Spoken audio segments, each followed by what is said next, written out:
Welcome. This is Radio Pras.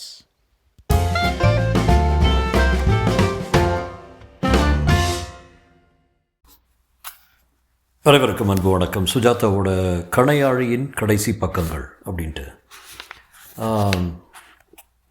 pretty much this is my last Sujatha நாவல்னு நினைக்கிறேன். Anyway கணையாழியின் கடைசி பக்கங்கள் சின்ன சின்னதாக சாப்டர்ஸ் எழுதியிருக்காரு. So I May combine few chapters together. Anyway October 1972 சென்ற கணையாழி இதழில் இந்த பகுதியில் என் புனர்பிரவேசத்தை விமர்சித்து ஒரு கடிதம் வெளியாகி இருந்தது. என்னதான் ராயப்பேட்டை பாலு என்கிற பெயருக்குள் ஒளிந்து கொண்டு அற்ப சுத்திக்காக ஒதுங்கும் இடங்களின் சுவர்களில் காணப்படும் பிரத்யேக பாஷையை உபயோகித்து எழுதினாலும் அந்த கடிதத்தை எழுத வைத்தவர் யார் யார் என்பதெல்லாம் சுலபமாக எனக்கு தெரிந்து விடுகிறது. சிரிப்புத்தான் வருகிறது. புதுக்கவிதை பற்றி சற்று பேசலாம். புதுக்கவிதை தற்போது ஒரு ரேஷ் போல நம்மிடம் பரவி இருக்கிறது. அடிக்கடி கட்சி மாறும் அரசியல்வாதிக்கு அடுத்த தேர்தலில் குரங்கை சின்னமாக கொடுத்தால் என்ன என்கிற வாக்கியத்தை 5ஆக பிரித்து கவிதையாக பதிப்பித்திருந்தார்கள். என்ன விளையாடுறீங்களா? நான் புதுக்கவிதை எதிர்ப்பவன் இல்லை, யாப்பு வேண்டும் என்று பிடிவாதம் பிடிப்பவன் இல்லை. ஆனால் இந்த புதுக்கவிஞர்கள் எல்லோருக்கும் அமிதசாகரர் இயற்றிய யாப்பருங் கலக்காரிகைகளில் 2-3 பாடங்கள் நடத்த எனக்கு விருப்பமாக இருக்கிறது. மீறுவதற்கு முன் சில தலைகளை சந்தத்தை பொன்னை கொண்டு உரைகள் மீதே நிறமிழ உரைத்தாற்போல் உன்னை கொண்டு என் நாவகம் பால் மாற்றின்றி உரைத்து கொண்டேன், உன்னை கொண்டு என்னுள் வைத்தேன், என்னையும் உன்னி விட்டேன் என் அப்பா போன்ற அப்பாரமான வரிகளின் மரபை. சந்தம் என்பது மனித வாழ்க்கையில் அடிப்படையான ஒரு விஷயம்.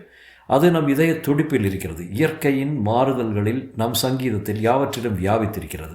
ஞானக்கூத்தன் சி மணி இருவருக்கும் யாப்பை பற்றி தெரிந்திருக்கிறது. பல நவீன விஷயங்களை சிலர் யாப்புடன் சொல்லக்கூடியவர்கள் சொல்லும் விஷயத்தை யாப்பு மறைக்க முற்படும் போது மீறுகிறார்கள். மீறலாம். காமராசனிடம் ஃபார்ம் இருக்கிறது. அது அமையாத போது சுதந்திரமாக உரைநடைக்கு சென்று விடுகிறார். யாப்புடன் எழுதுவது மிக சுலபமான விஷயம். எதை வேண்டுமானாலும் யாப்புடன் சொல்லலாம். பார்க்கலாமா? எல்லோரும் பாட்டெழுத நான் ஏன் விதிவிலக்கா? எல்லோரும் என்பதுடன் யோசி எதுகைக்கு? எல்லோரா எப்படி? ஈசி கவி எழுத. வல்லோரில் நான் ஒருவன் என்பதை காட்ட அடுத்த கவிதைக்கு வந்துவிட்டேன் மேலே. தொடுத்து அமைப்பதில் தொந்தரவு இல்லை. படுத்து களைத்திருக்கும் பத்மாவை பாச்சா.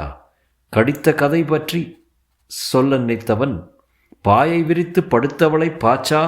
வாயை திறந்து வரைக்கும் வந்துவிட்டேன். மாயச் சூழல் இது மேலே முடிச்சவிழ்க்க ராயப்பேட்டை பாலு வா. இது 12 அடியான் வந்த பல விகற்ப பக்ரோடை வெண்பா. நவம்பர் 1972. பொதுவாகவே இந்த விமர்சகர்கள் விமர்சனம் செய்யப்படும் புத்தகத்தையோ அல்லது திரைப்படத்தையோ பற்றி கவலைப்படுவதில்லை. அவர்களுக்கெல்லாம் முக்கியம் தத்தம் சொந்த அறிவுகளின் விஸ்தாரத்தை காண்பிப்பதே. விமர்சனம் எதற்கு தேவைப்படுகிறது? பார்ப்பவர்களின் அல்லது படிப்பவர்களின் ரசனை உயர்த்துவதற்காக என்று கொள்ளலாமா? பார்ப்பவர்கள் எல்லாம் அல்லது படிப்பவர்கள் யார்?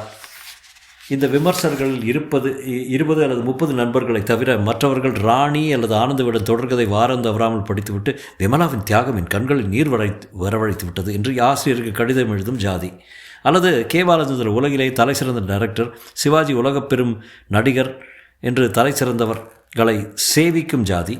சங்கராச்சாரியார் அல்லது சோவின் நாடகம் அல்லது ராசியின் புதிய சில்க் புட்டா, டிசம்பர் மாதத்து சீசன் கச்சேரி, அச்சாணி போன்ற நாடகங்கள். இப்படி எத்தனை பெண்கள் பாட்டிகள், ஆஃபீஸ் அவசரக்காரர்கள் அல்லது நான் தமிழ் படிப்பதில்லை என்று பெருமைப்படும் தலைகலைந்த பம்பாய் பக்கம் மூக்கை நீட்டிக்கொண்டிருக்கும் மாணவிகள் இவர்கள் தான் மிக பெரும்பாலானவர்கள். இவர்களை இந்த விமர்சகர்கள் எப்படி அடையப் போகிறார்கள்? எல்லா விமர்சனங்களும் கால விரயம், பேப்பர் விரயம் என்று படித்தது ஞாபகம் இருக்கிறது. சாதாரணமாக ஜனங்கள் விமர்சனத்தால் பாதிக்கப்பட்டு ஒரு புத்தகத்தையோ அல்லது சினிமாவையோ தவிர்ப்பதையோ தவிர்க்காமல் இருப்பதோ இல்லை என்று நினைக்கிறேன். அவர்கள் முன்னால் தீர்மானித்து விடுகிறார்கள். அவர்கள் சினிமா பார்ப்பதும் படிப்பதும் ஏதோ கலை உணர்ச்சியை பொறுத்து நிகழ்வதில்லை என்று நினைக்கிறார்கள்.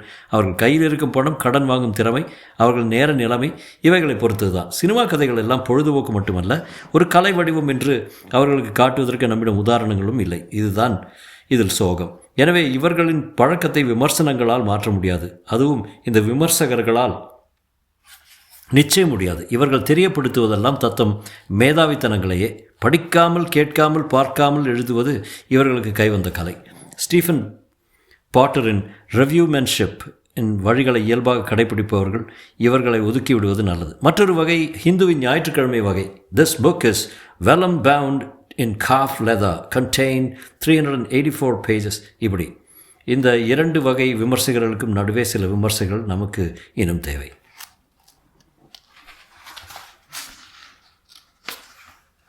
அதுக்கப்புறம் டிசம்பர் 1972 உரைநடையை எளிதாக எழுதுவதற்கு ஒரு கழகம் ஆரம்பித்தால் அதற்கு நான் உடனே ஆயுள் சந்தா அனுப்புவேன். தற்போது தமிழில் கொஞ்சம் தீவிரமாக சிந்திப்பவர்கள் மிக சிக்கலாக எழுதுகிறார்கள். அவர்கள் என்ன சொல்லுகிறார்கள் என்று தெரிந்து கொள்வதற்கு திரும்ப திரும்ப படித்து படம் வரைந்து பாகங்களை குறிக்க வேண்டியிருக்கிறது. என்னை சராசரிக்கு சற்று மேற்பட்ட வாசகனாக கொள்ளலாம். எனக்கு புரியவில்லை என்றால், புரிவது கஷ்டமாக இருக்கிறது என்றால் இது யார் தவறு?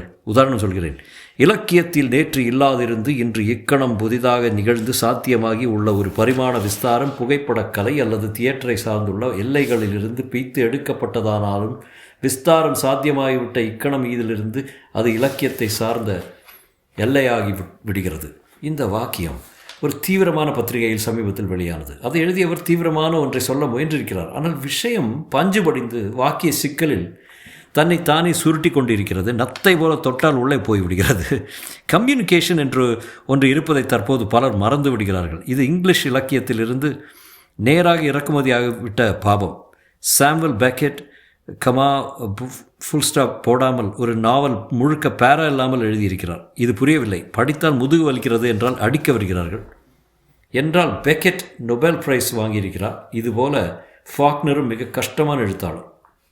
நாவல் அல்லது சிறுகதைகளில் ஓரளவுக்கு இந்த இன்வால்வ்டு ரைட்டிங்கை அனுமதிக்கலாம். நாவல் சிறுகதைகள் எழுதுபவனின் தனித்தன்மையை, மனவிகாரங்களை பிரதிபலிப்பவை. ஆனால் கட்டுரைகளில் சொல்ல வந்த விஷயம் படிப்பவரை அடைய வேண்டிய கடமை இருக்கிறது. நான் என் பாட்டுக்கு எழுதி கொண்டே போவேன், நீ புரிந்து கொண்டால் புரிந்து கொள், இல்லாவிட்டால் சொரிந்து கொண்டு போ என்கிற மனப்பான்மை நல்லதல்ல.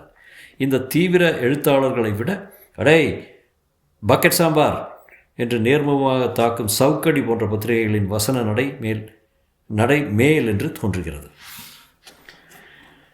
மற்றும் இனி நாளைக்கு அடுத்த பாகம் பார்க்கலாம்.